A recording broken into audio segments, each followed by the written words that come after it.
All right, y'all. So I am about to cut my nephew's hair. I still need to practice on my fading, as you guys saw from my last video with my other nephew. I have my new BabylissPro LoProFX, the influencer edition, the Andy Authentic, and so I'm gonna finally use this for the first time. So we'll see how it goes. I'm probably gonna start with this as opposed to starting with my trimmer.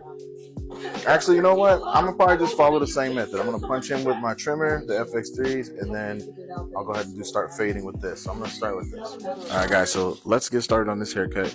I have the cape on. We got the neck strip on. We're gonna get started. This is the second time I'm cutting my oldest nephew's hair. The first time I did it was in the barber shop. I had a lot of help and support from the barbers there and the owner as well. Got some props on the haircut. It was nice. But this time around, I'm at the house, man. I'm in the crib, in my garage, in my barber setup here. As you can see, I'm using the FX3 to set in my bald guideline, the first original guideline, cutting out that bulk. I don't like to see anything on the bottom here. I like that clear, clean canvas so I know exactly where my fade is starting, so on and so forth. So as you can see, I'm going all the way around the head, all the way to the other side. My last haircut, I decided to work on one side and then work to the other, but I noticed the fade was kind of going higher and higher and higher as I was trying to even it out, and I didn't like the way it came out. It was good, but it wasn't as good as I thought it could. So as you can see, I'm just cleaning up that line. Shavers here. And there we go. I'm going to take my shavers. I'm just going to bald it out all the way up to that guideline. Just like I said before, just getting that clean, clear canvas. And then once I get that, I'll get started fading with the BabylissPro. Let's try out our BabylissPros. I'm going to get it closed right now. I'm going to leave it all the way open. I love this clip lever. Can't wait to use it all the way open. And let's see how this goes. I opened up the lever, just the blade. I'm going up that finger's width, a little more actually, probably more than I should have with this open blade. But as you can see, I'm going all the way around the head. And I noticed that the blade is not necessarily a fade blade or a taper blade. So I'm going to open up the one, and we're going to go up for the next guideline. There we go. I put on the one guard, just open it up, and now we're going up for the next guideline. And as you can see, I forgot to do something. I forgot to take the bulk off the top of the head. So I didn't realize this yet. I noticed as I was going up with the one, I was getting a big lip of hair. So I figured maybe it was just because the hair was longer. So I needed to just keep on going with the fader, and then it would smooth out. But eventually I realized that I needed to take the bulk off the top with the two guard.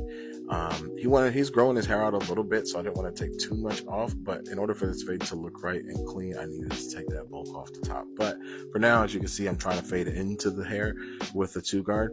But I'm noticing there's still a quite dark line, and it's kind of harsh. So then eventually I'll realize it once I work towards the back of the head. But as you can see, I'm trying to smooth out that line. I'm getting that harsh, fat line right there of hair at the top of his head, and it's because I need to get rid of that bulk. So eventually you'll see that. I love these BabylissPros. This is my first time using these out of the box. They're brand new and they have a full charge. So I was super excited to use them. I do like the way they cut the hair. They cut very smooth, butter smooth, as well as the fades come out really nice with these as well. As I mentioned before, it looks like it's like a vapor blade, like a fusion blade in between a taper and a fade blade.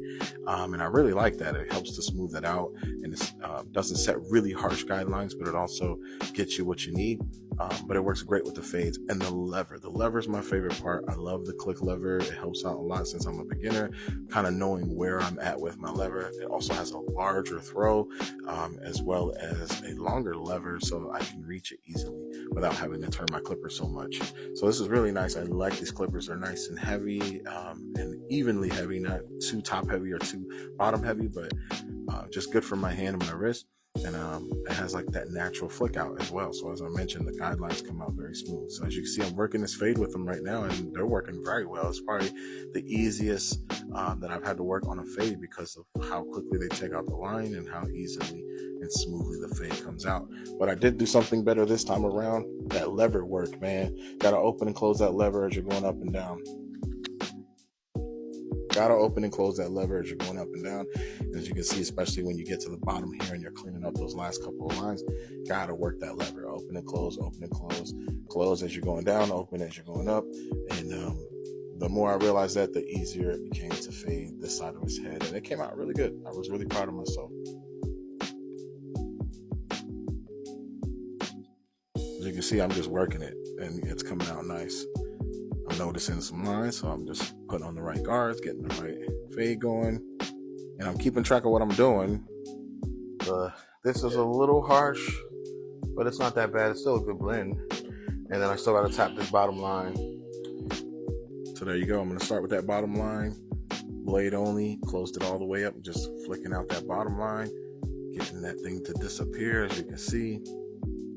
Now, I did set my bottom line with the FX3, so I'm eventually going to have to come through with the FX3s, clean it out with the corners, and get the very bottom of that line. All right, so at this point, my BabylissPros actually ended up dying on me. They lasted about an hour and some change, and they died.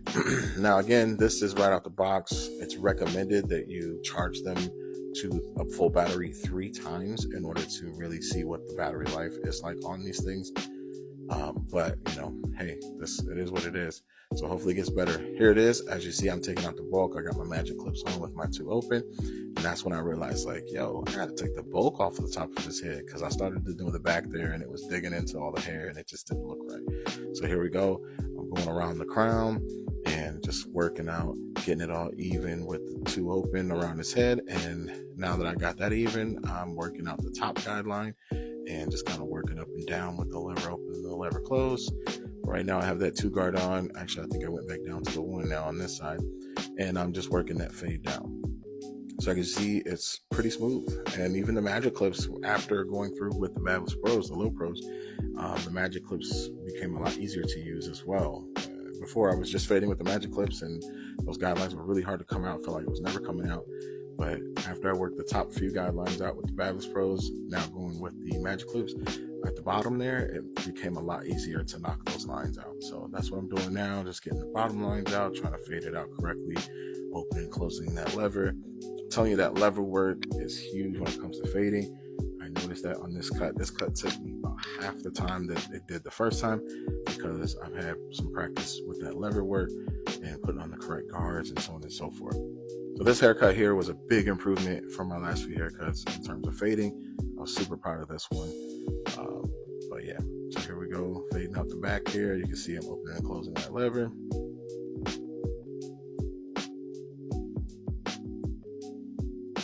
Just kind of going up and down with the 1, or I think that's the half guard I got on right now. You can see I'm also kind of working the corners a bit, smoothing it out. And now I moved over here to the left side of his head with that half guard, working out that bottom guideline there, opening and closing.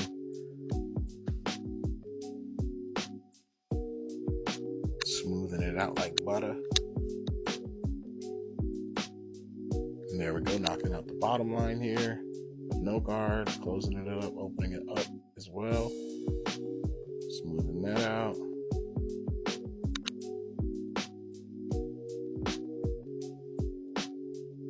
In this haircut, we were pretty continuous, so we didn't really take a lot of breaks.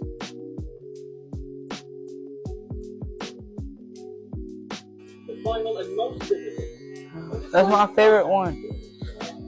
What, this? Yeah. Why, you like the way it feels? Yeah. The sound? Yeah.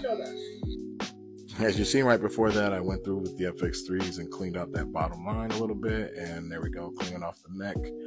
And he loves the shavers because he likes the way they sound and the crunch and the feel.